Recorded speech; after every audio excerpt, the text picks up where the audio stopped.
¿De dónde proviene la maldad si Dios creó a Satanás como un ser perfecto? Si alguna vez te has hecho la pregunta, si Dios creó a Satanás como un ser perfecto, ¿de dónde provino su maldad? No estás solo. Esta es una de las cuestiones más profundas y complejas en la teología cristiana. Si Dios es perfectamente bueno y la fuente de toda creación, ¿cómo puede existir el mal en un mundo que, según las Escrituras, Él creó perfecto? Además, si Satanás fue creado como un ser celestial perfecto, ¿qué lo llevó a la rebelión? ¿Cómo podemos entender la caída de este ser tan glorioso y cómo la maldad llegó a tener influencia en nuestro mundo? Para responder a estas preguntas, debemos explorar varios aspectos de la creación, la caída de Satanás y cómo la humanidad cayó en el pecado. Las Escrituras ofrecen varias pistas clave para comprender el origen del mal y su relación con el libre albedrío. La perfección de la creación. En el principio, la Biblia afirma que Dios vio todo lo que había hecho, y he aquí que era muy bueno, Génesis 1:31. Todo lo que Dios hizo, incluidos los ángeles, era perfecto. Esta perfección no solo incluye la belleza y el orden, sino también la integridad moral de la creación. Los ángeles, como seres espirituales, fueron creados con una capacidad de libre albedrío, similar a los seres humanos. Esto les dio la capacidad de elegir adorar y servir a Dios o rebelarse contra Él.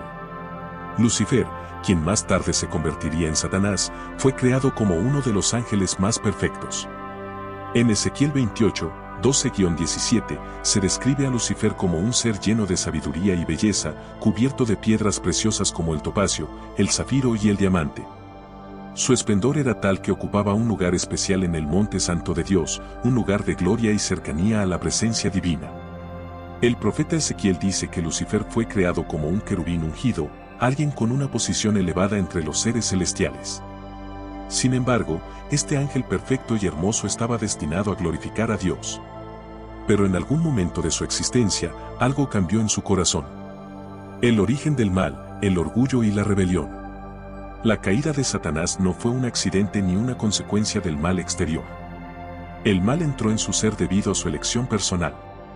En Isaías 14, 13-14, vemos un desglose de lo que sucedió en el corazón de Lucifer. El versículo describe su orgullo creciente y su deseo de ser más grande que Dios. Subiré al cielo, en lo alto, junto a las estrellas de Dios, levantaré mi trono, y me sentaré en el monte de la congregación, en los extremos del norte. Subiré sobre las alturas de las nubes, y seré semejante al Altísimo. Lucifer, creado para reflejar la gloria de Dios, comenzó a desear la gloria para sí mismo. El orgullo fue lo que lo llevó a la rebelión. Este deseo de exaltarse por encima de Dios es lo que dio origen al mal en su corazón. El orgullo, cuando es llevado al extremo, se convierte en pecado, y en el caso de Lucifer, esta actitud se transformó en una rebelión abierta contra Dios. La rebelión de Lucifer no fue una mera desobediencia, sino un intento deliberado de usurpar el trono y la autoridad de Dios. Este cambio en el corazón de Lucifer no fue solo el inicio de su caída, sino también el comienzo de la corrupción en el mundo celestial. En su orgullo, no solo se rebeló él, sino que también arrastró a un tercio de los ángeles consigo. Apocalipsis 12:4 nos da una imagen simbólica de esta rebelión, donde se dice que su cola arrastró la tercera parte de las estrellas del cielo y las arrojó sobre la tierra. Estos ángeles rebeldes, que siguieron a Lucifer en su desafío a Dios, se convirtieron en los ángeles caídos, ahora conocidos como demonios. La expulsión de Satanás y el destino de los ángeles caídos. La rebelión de Lucifer no quedó impune. En Ezequiel 28, 16-19, se describe cómo, debido a la corrupción de su sabiduría y su orgullo, Dios lo expulsó del monte santo. Te arrojé profanado, oh querubín guardián, de en medio de las piedras de fuego. La expulsión de Satanás fue un acto de juicio divino, pero también un recordatorio de que el mal no puede existir en la presencia de un Dios santo y perfecto. La caída de Lucifer, que se convirtió en Satanás, tuvo consecuencias no solo para él, sino también para aquellos ángeles que lo siguieron. Estos ángeles caídos fueron condenados a vivir en la oscuridad y el pecado, como se describe en Judas 1:6, donde se habla de los ángeles que no guardaron su dignidad, sino que abandonaron su propia morada. Satanás y los ángeles caídos no solo perdieron su lugar en el cielo, sino que también fueron condenados a una existencia de lucha contra la voluntad de Dios, esperando su juicio final. El propósito del libre albedrío, la caída de la humanidad. La historia de Satanás es crucial para entender el papel del libre albedrío en la caída. Dios, al crear a sus criaturas, les otorgó la capacidad de elegir. Los ángeles y los seres humanos, aunque creados perfectos, fueron diseñados con la capacidad de hacer elecciones libres. Esta capacidad es lo que les permitió amar a Dios genuinamente y servirle con devoción. Sin embargo, también les dio la libertad de rechazar a Dios y seguir sus propios deseos. Este principio del libre albedrío fue fundamental en la caída de Satanás y en la tentación de la humanidad. En el jardín del Edén, Adán y Eva fueron creados perfectos, pero también se les dio la capacidad de elegir. En Génesis 3, cuando Satanás, en forma de serpiente, tentó a Eva, él utilizó la misma estrategia que usó en su propia rebelión, el orgullo.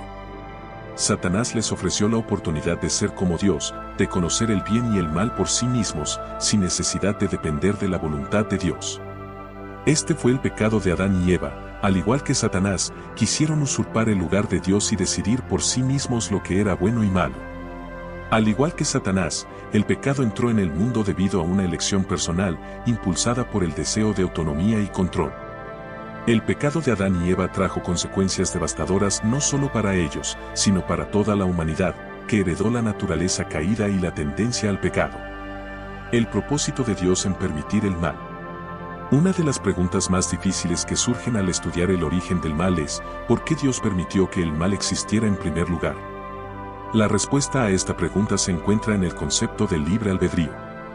Si Dios hubiera creado seres incapaces de elegir, no habrían sido capaces de amar genuinamente a Dios ni de servirle de manera voluntaria. El amor solo es verdadero cuando se elige libremente. El mal, por lo tanto, no es una creación de Dios, sino una consecuencia del abuso del libre albedrío por parte de Satanás, los ángeles caídos y la humanidad. Dios permite que el mal exista, pero lo hace dentro del marco de su soberanía. A lo largo de la historia, vemos que Dios usa incluso el mal para cumplir su propósito eterno. A través de la muerte y resurrección de Jesucristo, Dios ha proveído un camino para redimir a la humanidad y restaurar lo que fue perdido. La justicia final de Dios. Aunque el mal tiene un poder presente en el mundo, la Biblia nos asegura que Dios finalmente derrotará al mal. Apocalipsis 20:10 describe cómo Satanás será lanzado al lago de fuego, donde será castigado por siempre. Dios, en su justicia, vencerá el mal, y aquellos que han elegido seguir a Cristo serán restaurados a la perfección en un nuevo cielo y una nueva tierra. Reflexión final. La caída de Satanás y el origen del mal en el mundo nos enseñan una lección crucial sobre el orgullo, el libre albedrío y la justicia divina. Satanás, al rechazar la soberanía de Dios y al ser consumido por su orgullo, nos da una advertencia sobre los peligros de exaltar nuestra propia voluntad por encima de la de Dios. La historia de Satanás es, en muchos sentidos, una lección sobre la fragilidad de la perfección cuando se abandona la humildad y la sumisión a Dios. A través de la revelación de Jesucristo, sabemos que aunque el mal existe, Dios tiene el control absoluto y, al final, el bien triunfará. Como cristianos, estamos llamados a vivir con la conciencia de esta batalla espiritual, confiando en la victoria de Cristo y buscando vivir en obediencia a su voluntad. Gracias por acompañarnos en este viaje de reflexión sobre las profundidades de la Biblia y el origen del mal. Si esta enseñanza tocó tu corazón y deseas seguir explorando más sobre las grandes historias que transforman vidas, no olvides darle like a este video, suscribirte a nuestro canal y activar la campanita de notificaciones para que no te pierdas ninguno de nuestros próximos contenidos. Nos encantaría conocer tu opinión, así que te invitamos a dejar un comentario abajo. Queremos saber qué piensas sobre este tema tan fascinante y cómo te ha impactado. Y gracias por ser parte de nuestra comunidad.